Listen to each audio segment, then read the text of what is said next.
Pickering! Pickering! I don't know where to go to at all, Mr. Higgins. Pickering! Didn't she say when to send her clothes?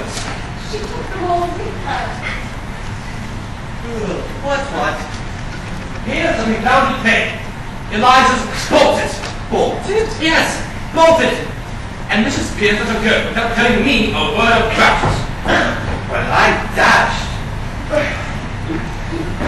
What am I to do? I got tea this morning instead of coffee. I can't find anything. I don't know what appointments I've got. Eliza would know. Yes, of course I would know, but damn it, she's gone. I don't suppose either of you gentlemen frightened her last night. Well, you were there, Mrs. Pierce. We hardly said a word to her. Higgins, did you bully her after I went to bed? Just the other way around. She threw the slippers at me. I gave her the slightest provocation. The slippers came dead at my head before I had to do work. And she used the most perfectly awful language. I was shocked. I am that. I don't understand. She was shown every possible consideration. She admitted to herself. Well, I'm dashed. For goodness sake, Pickering, stop being dashed and do something. But like what? Call the police. Well, they're there for everything. Mr. Higgins, you can't go giving Eliza's name to the police because she were a criminal or a lost umbrella. Why not? I want to buy her. She belongs to me. I pay £5 for her. Quite right. Scotland Yard, please. Oh, Mrs. Pierce, may I please have some coffee? Good morning, old chap. Colonel Q. Pickering here, 27A Whitwell Street. I'd like to report a missing person. Any assistance you can provide in her recovery will be frightfully appreciated. Now, I am not influenced. I am a colonel, after all. I'll see to it that you and your superiors are... Oh, silly me. Her name is Eliza Doolittle. About 21 years old. Maybe 5'7". Her eyes. Well, green. Her hair, well, it's a rather neutral, nondescript color. I'd say more along the lines of red. What was that? Red. Well, you must have heard what he said. Red. Yes, this is a residence. About 3 or 4 in the morning, maybe.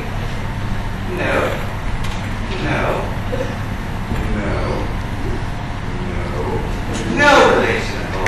Let's just say a very good friend. Now see here, my good man, I'm also pleased with the telegram. What the girl does here is our affair. Your affair is to see to it that she should come back and continue doing it.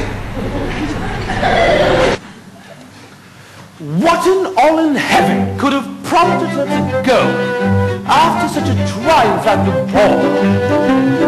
What could have depressed her? What could have possessed her? I cannot understand the wretch at all. Higgins, I've an old school chum at the Home Office. Perhaps he can help. I'll call him.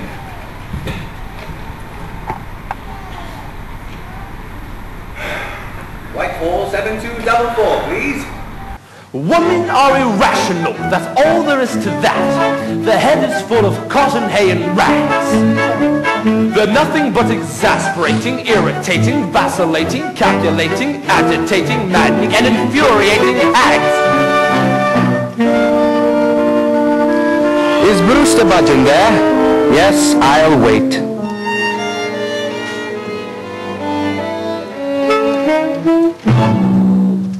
Pickering, why can't a woman be more like a man? Yes. Why can't a woman be more like a man? Men are so pleasant, so easy to please. Whenever you're with them, you're always at ease. Would you be slighted if I didn't speak for hours? Of course not. Would you be livid if I had a drink or two? Oh, nonsense. Would you be wounded if I never sent you flowers? Never. Why can't a woman be like like you. One man in a million may shout a bit. Now and then there's one with slight defects. One perhaps whose truthfulness you doubt a bit. But by and large we are a marvelous sex. Why can't a woman be more like a man? Men are so friendly, good-natured and kind. A better companion you never will find. If I were hours late for dinner, would you fellow? Of course not. If I forgot your silly birthday, would you fuck? Nonsense. Would you complain if I took out another fellow? Oh, never. Why can't a woman be like us?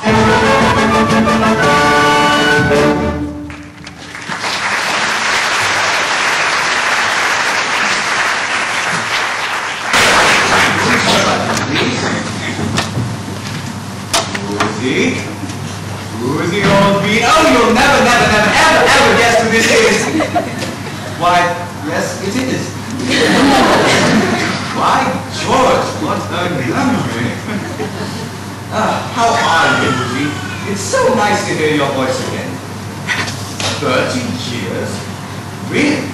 Well, that's a lot of water under the, thing.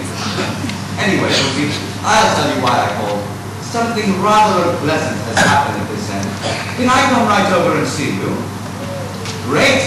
I'll be right there. Thank you so much, Woody. Mrs. Pierce? I'm heading over to the Home Office. Well, I do hope you find her. Mr. Higgins will miss her. Oh, Mr. Higgins will miss her. Blast Mr. Higgins. I'll miss her.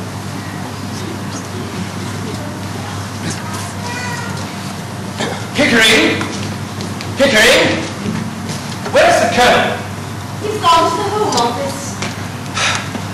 You see that, Mrs. Pierce?